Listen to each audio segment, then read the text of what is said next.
आज हम पढ़ने जा रहे हैं इस चैप्टर का मोस्ट आईएमपी टॉपिक जिसे कहा जाता है गॉस थ्योरम। ओके, एक इम्पोर्टेंट टॉपिक है इस चैप्टर का।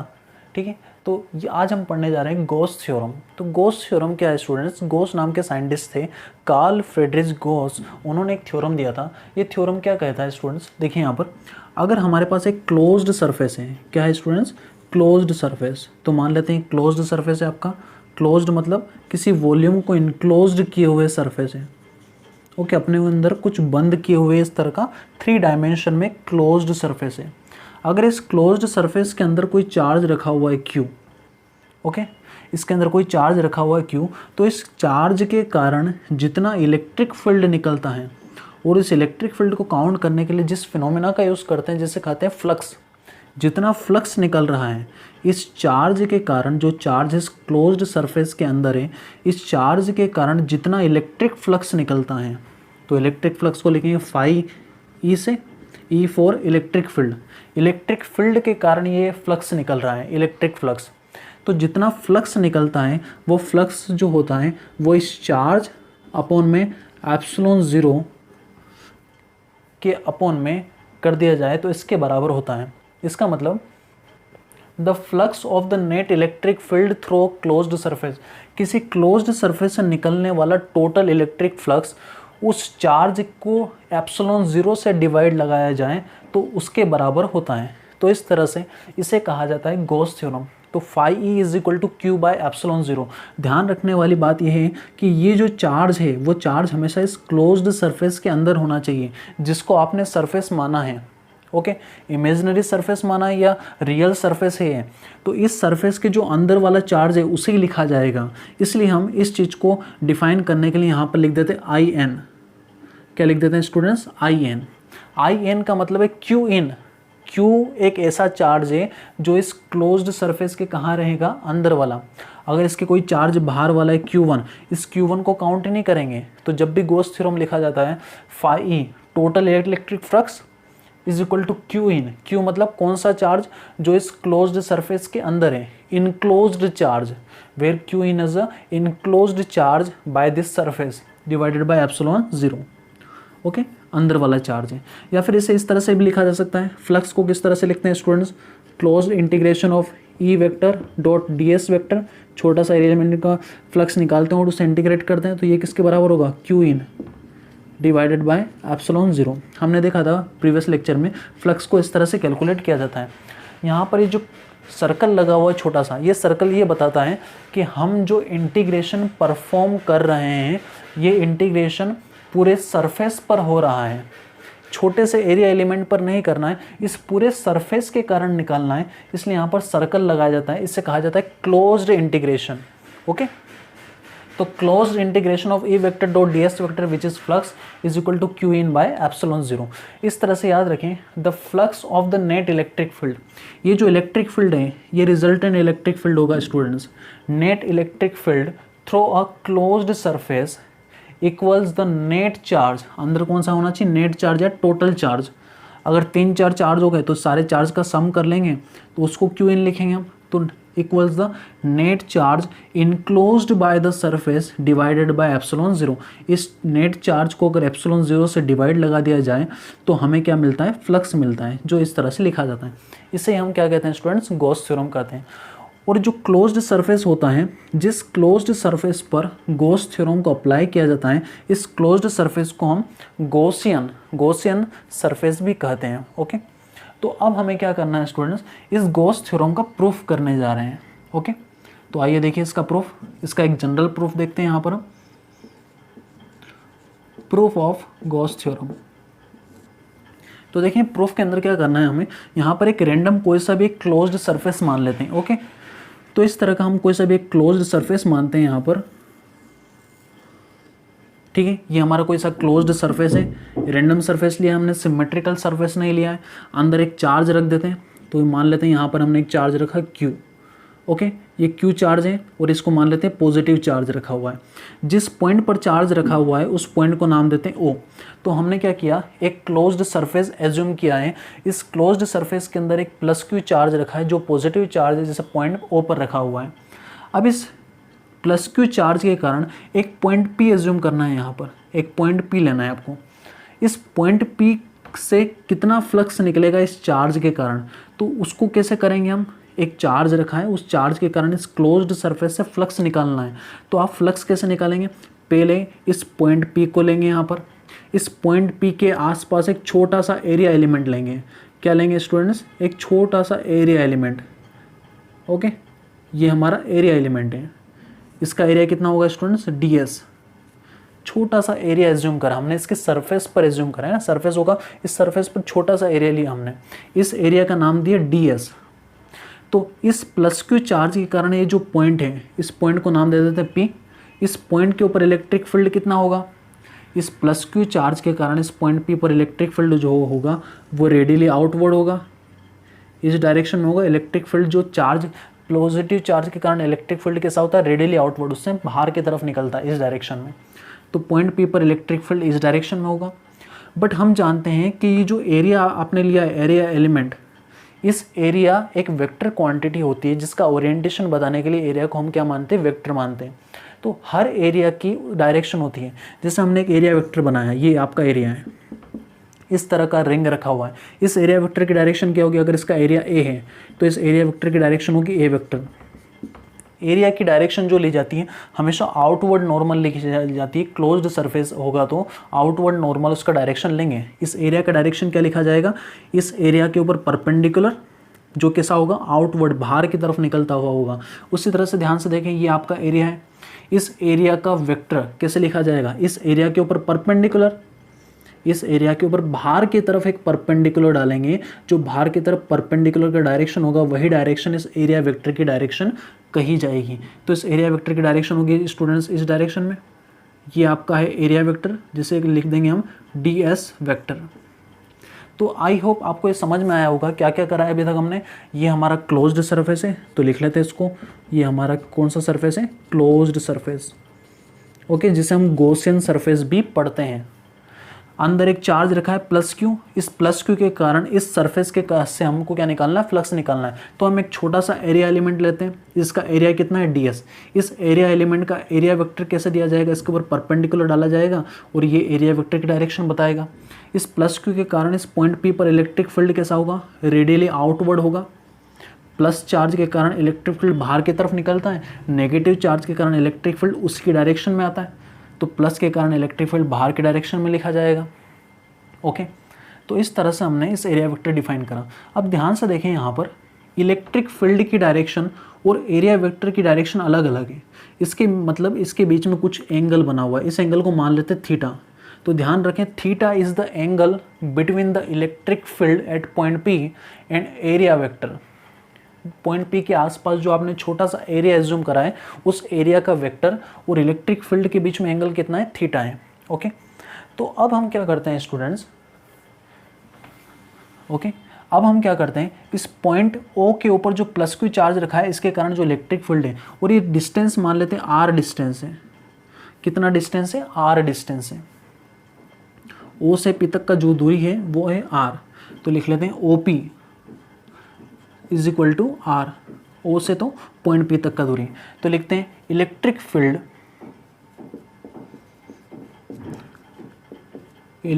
Field due to plus Q charge के कारण इलेक्ट्रिक फील्ड लिखना है एट पॉइंट P।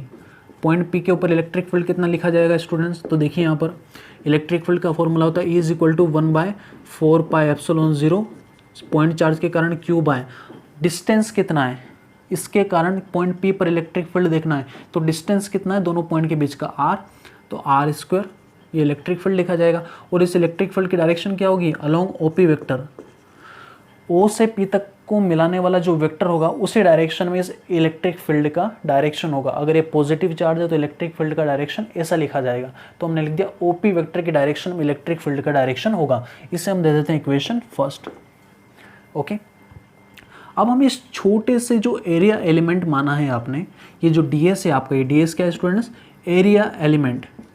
बहुत छोटा सा एरिया लिया है हमने, एरिया एलिमेंट। इस एरिया एलिमेंट के कारण फ्लक्स निकालते हैं, क्या निकालते हैं, फ्लक्स। तो अब निकालते हैं flux through area element ds। बताइए फ्लक्स, छोटा सा फ्लक्स निकलेगा, जैसे लिखेंगे D phi E. Electric flux का फॉर्मूला क्या होता है स्टूडेंट्स? इलेक्ट्रिक फ्लक्स होता है इलेक्ट्रिक फील्ड और उसका एरिया वेक्टर, दोनों के बीच में कौन सा प्रोडक्ट लिया जाता है? Dot product. तो डेल डी फाई, छोटा सा फ्लक्स जो निकलेगा वो electric field dot product with ds vector which is area vector. छोटा सा जो एरिया एलिमेंट है उसके ऊपर एरिया वेक्टर, दोनों के बीच का क्या होगा? डॉट प्रोडक्ट लिखा जाएगा। तो ये हमने निकाला फ्लक्स। फ्लक्स इस तरह से लिखा जाएगा। अब ध्यान से देखें, अगर ये तो छोटा सा फ्लक्स निकला, ये फ्लक्स कहाँ से निकल रहा है? इस छोटे से एरिया एलिमेंट से निकल रहा है। अगर हमें पूरे सरफेस से फ्लक्स कैलकुलेट करना है, ये जो आपका पूरा सरफेस है उस पूरे सरफेस से फ्लक्स निकालना है, तो क्या करेंगे? टोटल फ्लक्स निकालेंगे स्टूडेंट्स। तो अब करते हैं total flux through entire surface. इस पूरे सरफेस के कारण फ्लक्स निकालना है अब हमें। तो क्या करेंगे स्टूडेंट्स? आपने एक छोटे से एरिया एलिमेंट के कारण फ्लक्स निकाला, इसी तरह से बहुत सारे छोटे छोटे एरिया एलिमेंट लीजिए, हर के कारण फ्लक्स निकालिए और सारे फ्लक्स को जोड़ दीजिए, क्योंकि इलेक्ट्रिक फ्लक्स क्या होता है? स्केलर क्वांटिटी होती है। अगर टोटल निकालना है आपको तो हर एरिया एलिमेंट के कारण फ्लक्स निकालिए और सारे फ्लक्स को जोड़ दीजिए।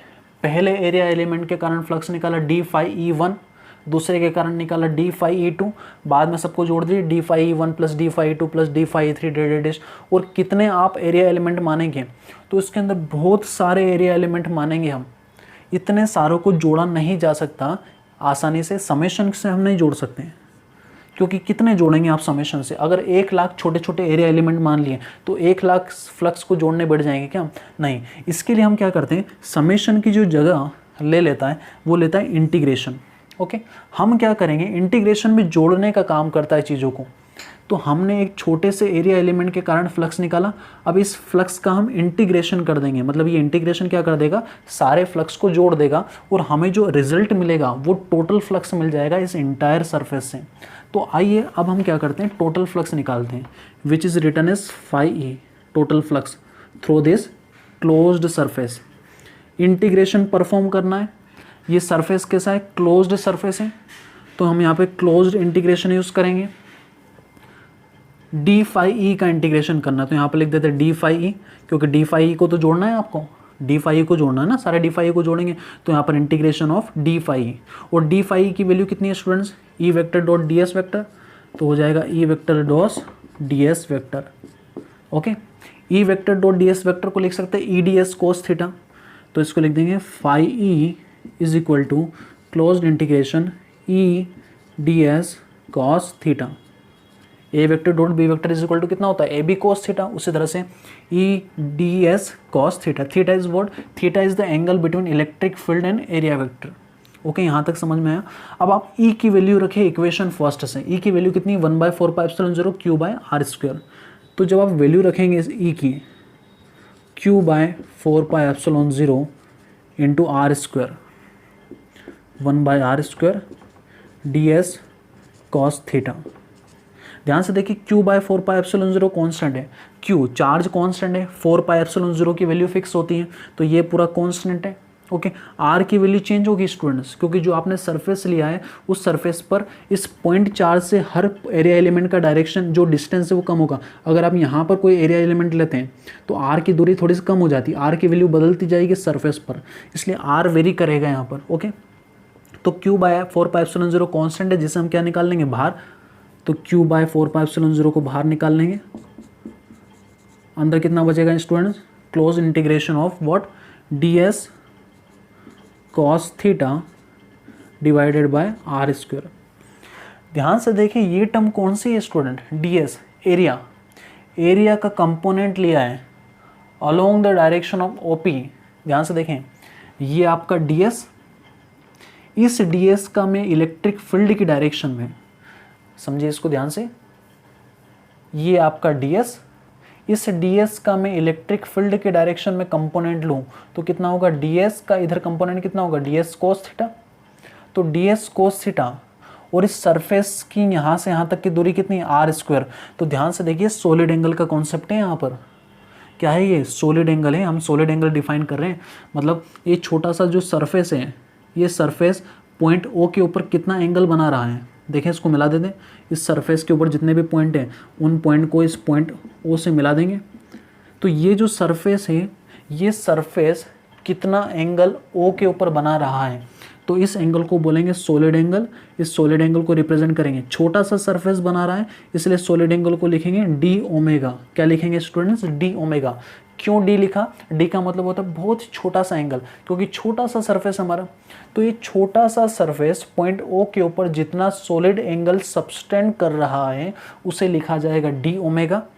और आपको बताया गया था कि अगर हमारा जो सरफेस है वो सरफेस इस तरह का हो, ये सरफेस का जो एरिया है वो ds इस तरह से हो, मतलब ये जो लाइन जा रहा है इस लाइन से ऐसा ना हो, इस लाइन के ऊपर अगर ये एरिया वेक्टर इस डायरेक्शन में हो ds वेक्टर, और ये आपका ये लाइन, तो ds का इस डायरेक्शन में कंपोनेंट लेंगे और ये सेपरेशन है r। तो यहाँ पर सॉलिड एंगल जो डिफाइन होगा, सॉलिड एंगल ओमेगा को किस तरह से लिखा जाता है, area of this surface divided by are square. Area कौन सा लेंगे, एरिया का इस डायरेक्शन में कंपोनेंट, एरिया का इस डायरेक्शन में, ऐसा सीधा वाला लेना है कंपोनेंट। तो ds वेक्टर तो आपका ऐसा है, अगर इसके बीच में एंगल थीटा है तो ds का इस डायरेक्शन में कंपोनेंट कितना होगा, ds कोस थीटा। तो एरिया लिखा जाएगा ds cos theta divided by are square. ये लिखा जाएगा solid angle which is D omega. तो ds cos theta by are square क्या है स्टूडेंट्स, ये ds cos theta by are square है solid angle subtended by this small area element. ये small area element कितना एंगल बनाता है, इस ds का इस डायरेक्शन में कंपोनेंट ds कोस थीटा, और सॉलिड एंगल बताने के लिए यहाँ से यहाँ तक की दूरी की जो है कितनी दूरी r का स्क्वायर। तो ये सॉलिड एंगल, तो इसे लिख लेते हैं यहाँ पर, here ds cos theta by are square क्या है, which is D omega, solid angle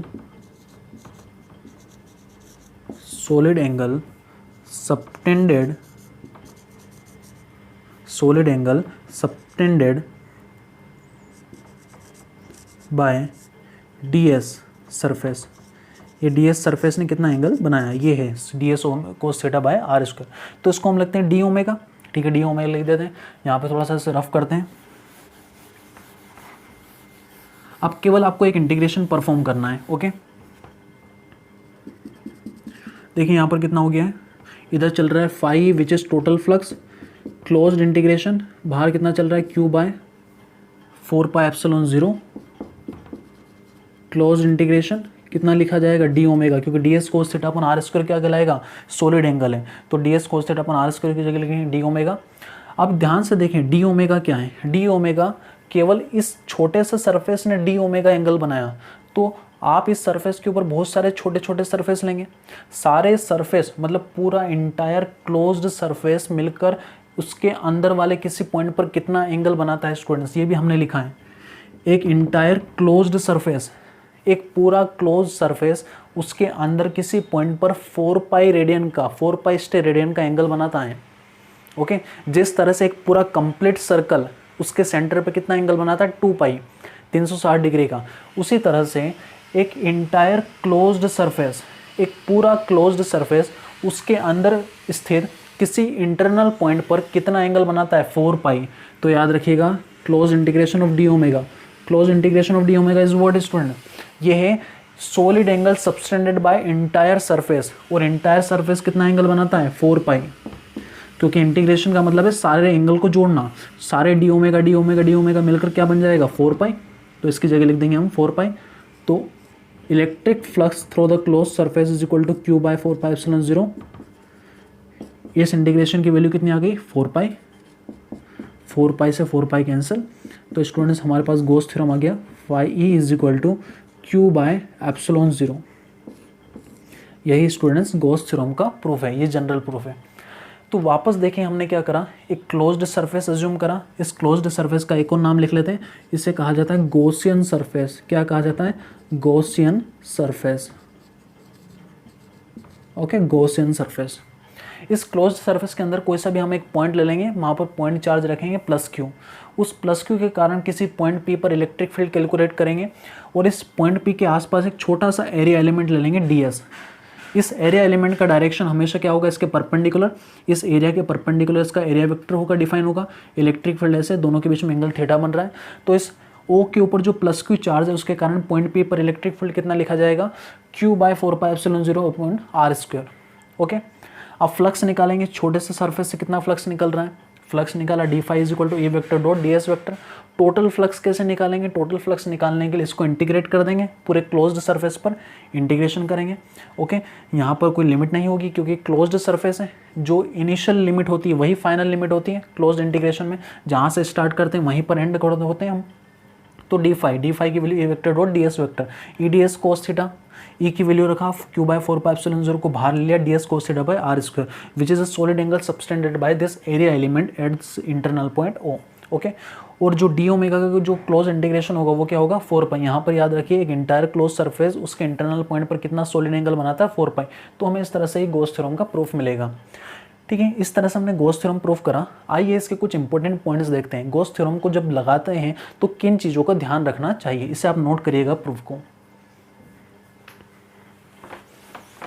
तो जब गॉस थ्योरम लगाया जाता है तो स्टूडेंट्स को गॉस थ्योरम का केवल स्टेटमेंट तो पता होता है, फॉर्मूला भी पता होता है, बट उन्हें ये पता नहीं होता कि लगाना कैसे है या फिर उसके लिए प्रिकॉशंस क्या क्या रखने चाहिए।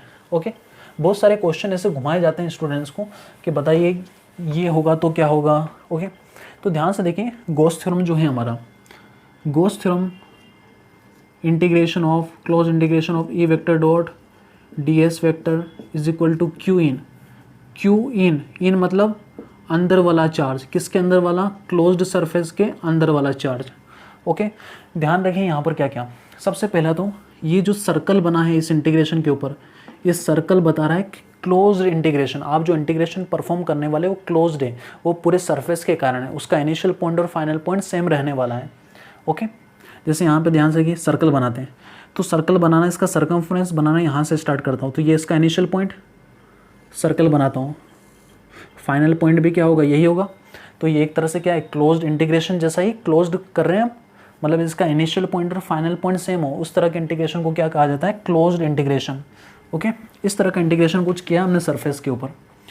तो E vector dot ds vector is equal to Q/ε0, ये फ्लक्स है स्टूडेंट्स, ये क्या है, उस सरफेस से टोटल कितना फ्लक्स निकलेगा, जहाँ पर जो फ्लक्स होगा, ये इलेक्ट्रिक फील्ड जो लिखते हैं हम, ये इलेक्ट्रिक फील्ड किसके कारण होगा। देखिए ध्यान से, यहाँ पर डायग्राम बना दें, ये आपका क्लोज्ड सरफेस लिया है, अंदर चार्ज है Q1, बाहर चार्ज है Q2, एक और चार्ज रखा हुआ है Q3। तो बताइए यहाँ पर ये जो इलेक्ट्रिक फील्ड लिखा जाता है, ये इलेक्ट्रिक फील्ड सारे चार्ज का रिजल्टेंट इलेक्ट्रिक फील्ड होता है। इसका मतलब अगर पॉइंट P यहाँ पर कहीं लूँ मैं, इस पॉइंट P पर इलेक्ट्रिक फील्ड निकालना है और छोटा सा एरिया एलिमेंट ले लिया, इस पॉइंट P पर जो इलेक्ट्रिक फील्ड लिखेंगे ना हम E, तो ये इलेक्ट्रिक फील्ड Q1, Q2 और Q3 के कारण नेट इलेक्ट्रिक फील्ड होगा। मतलब एक इलेक्ट्रिक फील्ड केवल Q1 के कारण नहीं होगा, ये नेट इलेक्ट्रिक फील्ड होता है। इसलिए हमने जब स्टेटमेंट लिखा तो आपने इस चीज़ को ध्यान नहीं रखा होगा, यहाँ पर क्या लिखा हुआ, net electric field. Point two point याद रखना चाहिए, नेट मतलब रिजल्टेंट इलेक्ट्रिक फील्ड है। इन तीनों इलेक्ट्रिक फील्ड का वेक्टर सम करके हमने ई नेट निकाला है।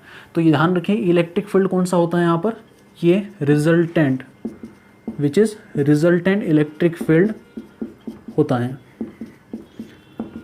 which is resultant electric field due to all charges whether these charges are present inside or outside। ये चार्जेस अंदर हो या बाहर हो इससे कोई फर्क नहीं पड़ता, सारे चार्ज के कारण इलेक्ट्रिक फील्ड लिखा जाता है E। ओके, ठीक है, इसका मतलब जो फ्लक्स होगा, फ्लक्स सारे चार्ज के कारण लिखा जाएगा, बाहर वाले और अंदर वाले चार्ज के कारण। और Q in, बताइए Q in कौन है यहाँ पर, Q in मतलब क्या है, Q in का मतलब है इनक्लोज्ड चार्ज। कौन सा चार्ज, इनक्लोज्ड चार्ज, जो सरफेस के अंदर है। बताइए Q in कौन है यहाँ पर, क्या Q1 Q in है, Q3 Q in है, Q2 Q in है, ये Q1 लिखा जाएगा। Q in की जगह कितना लिखा जाएगा, Q1, क्योंकि क्लोज्ड सरफेस के अंदर वाला चार्ज लेना है, बाहर वाले चार्ज से कोई फर्क नहीं पड़ता, क्योंकि बाहर वाले सारे चार्ज के कारण फ्लक्स जीरो ही होता है, उसको इंक्लूड नहीं करना है। तो Q in की जगह क्या लेंगे, Q1। ओके, तो दो चीज़ें याद रखना चाहिए इसके अंदर। ओके।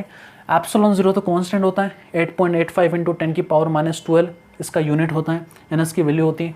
तो इस तरह से याद रखिए। अब हम इसके बाद में एक एग्जाम्पल क्या है स्टूडेंट्स, एग्जाम्पल इस तरह से दिखा हुआ है, एक राइट सर्कुलर सिलेंडर है। ओके, राइट सर्कुलर सिलेंडर है जिसका लेंथ दिया है 20 सेंटीमीटर, रेडियस गिवन है 5 सेंटीमीटर। इस पे हमने इसका जो एक्सिस है, इस सिलेंडर का जो एक्सिस होगा उस एक्सिस के सेंटर पे, ओके ये सेंटर है, इस सेंटर पर हमने एक कोऑर्डिनेट सिस्टम बना है जिसपे हमने इसका ओरिजिन रखा है कोऑर्डिनेट का हमारा, ये एक्स एक्सिस बनाया, इसको वाई एक्सिस नाम दिया।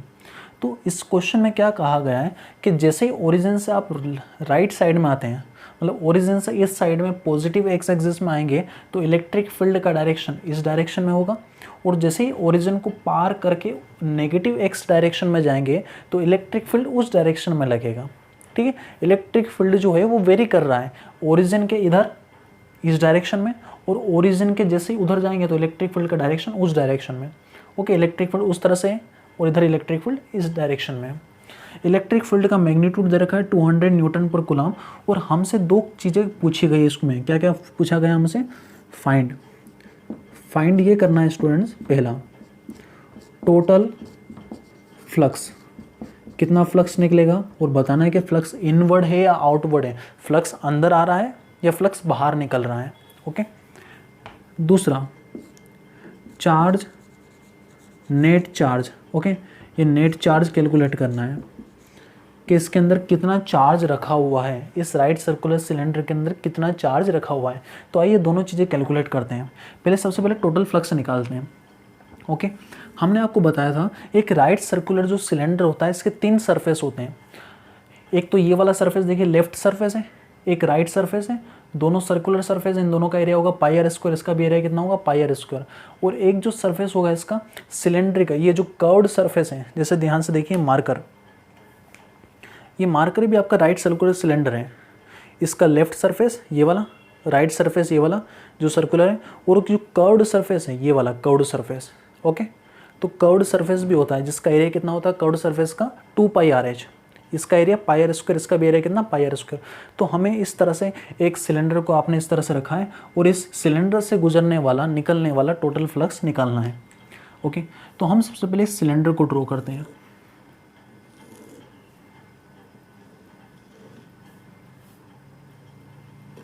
ध्यान से देखिए, ये हमारा सिलेंडर है, ये आपका एक्स एक्सिस है, पॉजिटिव एक्स एक्सिस, और इस तरह से आपका ये क्या है पॉजिटिव वाई एक्सिस। ओके, ये जो 2 एरिया बने हुए हैं, अब हमें 3 सरफेस के से फ्लक्स निकालना पड़ेगा, और फ्लक्स को बाद में क्या करना पड़ेगा, जोड़ना पड़ेगा, एड अप करना पड़ेगा। ठीक है, ओरिजिन से इधर इलेक्ट्रिक फील्ड का डायरेक्शन ये है, और ओरिजिन से जैसे उधर जाते हैं तो इलेक्ट्रिक फील्ड एकदम चेंज होता है और पलट जाता है, इलेक्ट्रिक फील्ड का डायरेक्शन ये है। तो हम फ्लक्स निकालते हैं। सबसे पहले कैलकुलेट करते हैं total flux through the surface. Total flux निकालने के लिए सबसे पहले कितने सरफेस है स्टूडेंट, 3 सरफेस है। पहला लेफ्ट सरफेस से फ्लक्स निकालेंगे, फिर राइट सरफेस से फ्लक्स निकालेंगे, और फिर कर्व्ड सरफेस से फ्लक्स निकालेंगे। ओके, ये जो फ्लक्स की कैलकुलेशन है, फ्लक्स की कैलकुलेशन करने के लिए आप ये फॉर्मूला यूज़ करें students, flux phi E is equal to close integration of E vector dot D A vector. ध्यान से देखिए, इस फॉर्मूले को इस तरह से भी लिखा जाता है, phi E is equal to integration या close integration of E vector dot D A vector. अगर आपका इलेक्ट्रिक फील्ड यूनिफॉर्म है, इलेक्ट्रिक फील्ड क्या है स्टूडेंट्स, इलेक्ट्रिक फील्ड आपका यूनिफॉर्म है। यूनिफॉर्म मतलब हर पॉइंट पर इलेक्ट्रिक फील्ड की उतनी ही वैल्यू है जितनी दूसरे पॉइंट पर है, और सेम डायरेक्शन में, मतलब इलेक्ट्रिक फील्ड यूनिफॉर्म है।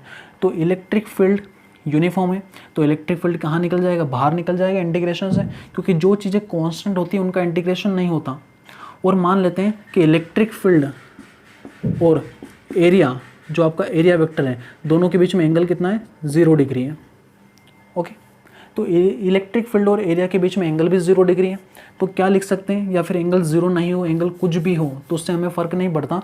अगर आपका केवल इलेक्ट्रिक फील्ड यूनिफॉर्म है तो आप इस फॉर्मूले को इस तरह से लिख सकते हैं, phi is equal to E vector को बाहर निकाल लें, क्लोज इंटीग्रेशन क्या बचेगा, डी ए। ओके, अगर दोनों के बीच में कुछ एंगल होगा तो कोस थीटा लिखा जाएगा, अभी उसे हम हटाते हैं। तो ई बाहर आ जाएगा, अंदर बचेगा डी ए। और जब क्लोज इंटीग्रेशन डी ए का होगा, मतलब सारे एरिया छोटे छोटे जुड़ेंगे तो पूरा एरिया बन जाएगा। तो टोटल एरिया हम लिख दें ई इंटू ए। ये ए क्या है, टोटल एरिया, क्योंकि इंटीग्रेशन क्या करेगा, इंटीग्रेशन सारे छोटे छोटे एरिया को जोड़ के टोटल एरिया देगा विच इज़ ए। तो आप डायरेक्ट फॉर्मूला लगा सकते हैं फाई इज इक्वल टू ई ए। ये तब लगा सकते हैं जब इलेक्ट्रिक फील्ड क्या हो, यूनिफॉर्म। इलेक्ट्रिक फील्ड यूनिफॉर्म होगा तो इलेक्ट्रिक फील्ड को इंटीग्रेशन से बाहर निकाल लिया जाएगा। ओके, या फिर नॉर्मल वही फॉर्मूला यूज़ करेंगे हम, ई vector dot D A vector. तो ध्यान से देखें, अब कैलकुलेट करते हैं हम इलेक्ट्रिक फील्ड। सबसे पहले कौन से सरफेस से निकालेंगे, लेफ्ट सरफेस से, लेफ्ट सरफेस। देखिए ध्यान से, फ्लक्स का फॉर्मूला क्या है स्टूडेंट्स हमारे पास, जो फ्लक्स निकाल रहे हैं उसको नाम देते हैं फाई 1। कितना है, ई vector dot D S vector. D S vector या बड़ा एरिया है यहाँ पर, तो ए वेक्टर ही लिख लेते हैं। ए वेक्टर मतलब इसका एरिया। ओके, ठीक है। ये रिप्रेजेंट करने का कुछ भी तरीका, डी एस लिख सकते हैं, डी ए लिख सकते हैं, या फिर ए वेक्टर लिख सकते हैं, क्योंकि बड़ा एरिया यहाँ पर छोटा सा एरिया एलिमेंट नहीं लिया हमने। ओके, तो लेफ्ट सरफेस को देखें, बताइए इस एरिया वेक्टर की डायरेक्शन क्या होगी, एरिया वेक्टर की डायरेक्शन इस एरिया के परपेंडिकुलर होगी। ये है आपका एरिया वेक्टर। अगर इसका एरिया ए है तो इस एरिया वेक्टर की डायरेक्शन इस सरफेस के परपेंडिकुलर होती है, और सरफेस के परपेंडिकुलर के साथ बाहर की तरफ आउटवर्ड नॉर्मल लिया जाता है, क्योंकि क्लोज्ड सरफेस होता है। तो क्लोज्ड सरफेस के लिए एरिया वेक्टर की डायरेक्शन आउटवर्ड नॉर्मल ली जाती है। नॉर्मल मतलब सरफेस के परपेंडिकुलर। इलेक्ट्रिक फील्ड का डायरेक्शन क्या है, इलेक्ट्रिक फील्ड भी उसी डायरेक्शन में, मतलब इलेक्ट्रिक फील्ड का डायरेक्शन भी यही है, मतलब दोनों के बीच में एंगल कितना हो जाएगा, theta is equal to 0 degree. Okay, इसी तरह से राइट सरफेस पर भी देखें आप, इस राइट सरफेस पर अगर एरिया एलिमेंट बनाया जाए, एरिया वेक्टर, इसका एरिया भी ये है, इसका एरिया वेक्टर की डायरेक्शन ये होगी आपकी, ये एरिया वेक्टर, और इलेक्ट्रिक फील्ड का डायरेक्शन क्या है, इसी डायरेक्शन में, तो इलेक्ट्रिक फील्ड भी इसी डायरेक्शन में, तो दोनों के बीच में एंगल वापस कितना हो जाएगा, 0 डिग्री। लेफ्ट सरफेस के लिए निकालते हैं ई vector dot A vector which is E A cos theta. Theta कितना एंगल, 0 डिग्री। कोस 0 की वैल्यू कितनी होती है, 1, तो हो जाएगा ई ए, मतलब इलेक्ट्रिक फील्ड इनटू एरिया। अब आप केवल वैल्यू रख दें तो आ जाएगा। इलेक्ट्रिक फील्ड रखें, कितना है इलेक्ट्रिक फील्ड, इलेक्ट्रिक फील्ड की वैल्यू कितनी है, 200 न्यूटन पर कूलम, मैग्नीट्यूड है 200। एरिया कितना है, इस सरफेस का एरिया कितना होगा, pi are square, pi r. R मतलब इसका रेडियस, रेडियस कितना है 5 सेंटीमीटर, मीटर में यूज़ करेंगे तो 5 सेंटीमीटर को मीटर में बदलेंगे तो कितना होगा 5 डिवाइडेड बाय 100, तो मीटर में कन्वर्ट हो जाएगा। तो इसको सोल्व करेंगे तो आ जाएगा 0.05, पीछे से आगे 2 नंबर छोड़ के पॉइंट लगा देंगे हम, तो 0.05 मीटर। तो पाई आर स्क्वायर, आर कितना रेडियस 0.05 का होल स्क्वायर। आप इसे सोल्व करेंगे तो ये अप्रोक्स आएगा प्लस 1.57 न्यूटन मीटर स्क्वायर पर कूलम। याद रखें ये इसकी यूनिट होती है फ्लक्स की, तो फ्लक्स की यूनिट है न्यूटन मीटर स्क्वायर पर कूलम, और फ्लक्स निकल गया 5 इज इक्वल टू प्लस 1.57। ये प्लस आया यहाँ पर। ओके, यहाँ पर पॉजिटिव चल रहा था तो प्लस लिख दिया। प्लस का मतलब है आउटवर्ड, ये जो फ्लक्स निकल रहा है बाहर की तरफ निकल रहा है। अगर आपका फ्लक्स नेगेटिव हो तो इसका मतलब है फ्लक्स अंदर की तरफ आ रहा है। तो ये जो क्लोज्ड सरफेस है, इस क्लोज्ड सरफेस से ये जो वाला सरफेस है, इस सरफेस से फ्लक्स बाहर की तरफ निकल रहा है, अंदर आ रहा है। प्लस आया, इसका मतलब फ्लक्स कहाँ निकल रहा है, बाहर की तरफ निकल रहा है। ओके, इसी तरह से एक बार राइट सरफेस के लिए निकालते हैं। ध्यान से देखें तो राइट सरफेस के लिए भी इतना ही आ गया फ्लक्स। वापस फॉर्मूला भी लगाएंगे आप, phi 2 is equal to E vector dot A vector. ध्यान से देखिए दोनों के बीच में एंगल कितना है, इलेक्ट्रिक फील्ड और एरिया वेक्टर के बीच में एंगल 0 है, तो ई ए कोस थीटा, कोस 0 डिग्री, कोस 0 डिग्री की वैल्यू कितनी 1, तो ई की वैल्यू ए की वैल्यू हो जाएगी 200 अगेन, क्योंकि इलेक्ट्रिक फील्ड का मैग्नीट्यूड इधर भी इतना ही है। एरिया कितना लिखा जाएगा, area pi are square, pi as it is R, इसका रेडियस भी वही होगा 5 centimetre which is 0.05। Again calculate करेंगे कितना आ जाएगा, पॉजिटिव 1.57 न्यूटन मीटर स्क्वायर पर कूलम। ये भी पॉजिटिव है, इसका मतलब फ्लक्स बाहर की तरफ निकल रहा है। ओके, तो टोटल फ्लक्स, अच्छा एक सरफेस और बच गया कर्व्ड सरफेस। बताइए कर्व्ड सरफेस से आप बता सकते हैं फ्लक्स कितना निकलेगा, 0। कितना निकलेगा, 0। ध्यान से देखें क्यों, इस कर्व्ड सरफेस पर ले लें, इस कर्व्ड सरफेस का अगर एरिया एलिमेंट लेंगे तो इसके ऊपर एरिया की डायरेक्शन क्या होगी, एरिया एलिमेंट होगा ए वेक्टर ऐसा, और इलेक्ट्रिक फील्ड कैसा है, इलेक्ट्रिक फील्ड है आपका ऐसा। तो इन दोनों के बीच में एंगल कितना बन रहा है, 90 डिग्री। तो आप लिखेंगे सही ई ए कोस 90, कोस 90 की वैल्यू कितनी होती है स्टूडेंट, 0, तो फ्लक्स कितना आएगा, 0। तो याद भी रखें आप, जब भी इलेक्ट्रिक फील्ड और एरिया वेक्टर दोनों के बीच में 90 डिग्री का एंगल बनता है तो कोई फ्लक्स नहीं निकलता। ओके, तो कर्व्ड सरफेस के कारण कितना फ्लक्स निकलेगा, 0। तो टोटल फ्लक्स देखें, टोटल फ्लक्स के लिए तीनों को जोड़ देंगे, total flux which is five is equal to कितना होगा, 5 1 + 5 2 + 5 3, 1.57 + 1.57 which is 3.14 newton metre square पर कूलम। ये तो ज़ीरो हो गया, तो टोटल फ्लक्स इतना निकलेगा। अब उसने पूछा है कि बताओ अंदर कितना चार्ज रहेगा, ये मेन पॉइंट है स्टूडेंट्स। अभी तक तो आपने फ्लक्स कैलकुलेशन किया, फ्लक्स कैलकुलेशन सिखाया था। अगर आप अब चार्ज बताना है कि अंदर कितना चार्ज है, तो अब आपको आना पड़ेगा गॉस थ्योरम की तरफ। किसकी तरफ? Gauss theorem. तो अब अपना गॉस थ्योरम काम करेगा, क्योंकि गॉस थ्योरम क्या करता है स्टूडेंट्स, फ्लक्स और उसके अंदर कितना चार्ज है इन दोनों के बीच में रिलेशन बताता है।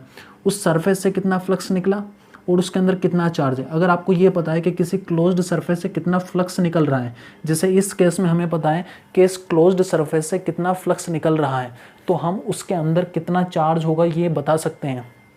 तो देखो गॉस थ्योरम लगाएंगे, phi is equal to Q in, मतलब अंदर वाला चार्ज डिवाइडेड बाय एप्सिलॉन 0। तो क्यू की वैल्यू निकालनी है हमें, तो क्यू इन अंदर कितना चार्ज है इज इक्वल टू एप्सिलॉन 0 का मल्टीप्लाई इधर फाई इंटू एप्सिलॉन 0।